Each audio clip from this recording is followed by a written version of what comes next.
UFC Paris goes down in a few days as top heavyweight Cyril Gane and Sergey Spivak battle for title contention in the main event. In the co-main event, former two-time strawweight champion Rose Namajunas makes her flyweight debut against the scary Manon Fiorot, plus perennial lightweight contender Thiago Moises takes on the rising star Benoit Saint-Denis. Who will come out on top when the light shines bright? Here are the 3 fights you shouldn't miss on the UFC Paris main card. Benoit Saint-Denis versus Thiago Moises. We'll kick things off with the lightweight matchup between Benoit Saint-Denis and Thiago Moises. The Frenchman is as game as they come. He never says no to a fight and always takes on tough challenges. In his most recent fight, he pulled off a major upset by submitting the highly rated Ismael Bonfim, and he's now looking to add another Brazilian to his list of vanquished foes. Saint-Denis is an excellent grappler, and 9 of his 11 wins have come by way of submission. He prefers to fight on the mat, but that doesn't mean he's a slouch on the feet. He's very good on his feet as well, but the best thing about him is his ability to finish his opponents. With 11 finishes in as many fights, BDS is one to watch out for. Moises is very much the same. He's an excellent grappler who has a lot of nice tools on the feet. He has 8 wins by submission and 3 by knockout. Saint-Denis versus Moises is a very intriguing fight because BDS likes to take the fight to the mat, but Moises is very comfortable there as well. Who will come out on top?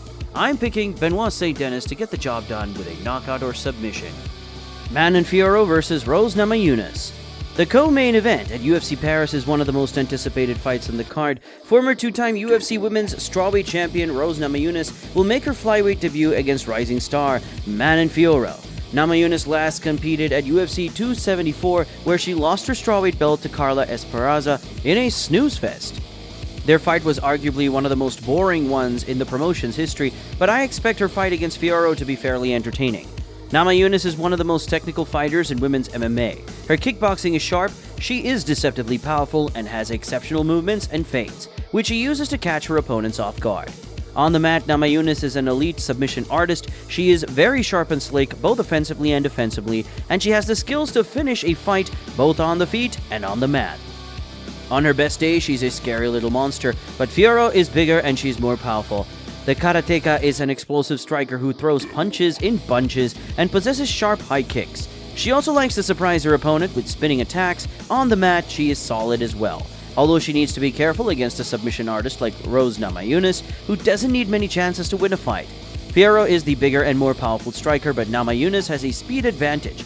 The former two-time champ is lightning fast, and her setups are a treat to watch. On the feet, it is a fairly even matchup, but overall, I think Rose Namajunas has the edge, and she will get her hand raised on the night with a hard-fought decision. Cyril Gane versus Sergey Spivak.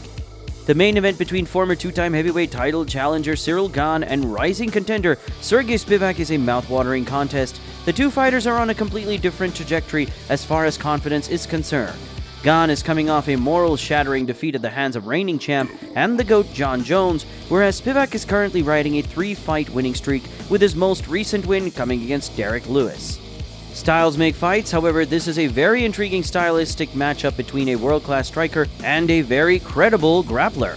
Gane is a monster on his feet. He floats like a butterfly but stings like a bee. The Frenchman is without a doubt the most agile heavyweight in the world. He bounces around the octagon while teeing off on his opponents with jabs and low kicks. He's a very tough cookie to crack on the feet. But there's a twist in the tale. Gane has struggled against quality grapplers in recent times. Spivak is no Jon Jones, of course, but he's exceptional with his takedowns, ground control, and submissions. If he gets his hands on Gane, the Frenchman will be in a world of trouble. On the flip side, Spivak's striking isn't polished enough to take out Gane on the feet. It'll be interesting to see how Spivak counters Gane's movements and closes the distance to go for a takedown. It's true that Gane has had trouble stopping takedowns, but is Spivak as good as Francis Ngannou or Jon Jones? It's literally a coin toss at this point, and the fighter who manages to execute his game plan will win. Considering their recent run of form, I think Spivak will be that guy. He will take Gane down and either TKO him or finish him with a submission. Who do you think will win? Let us know your predictions in the comments section below.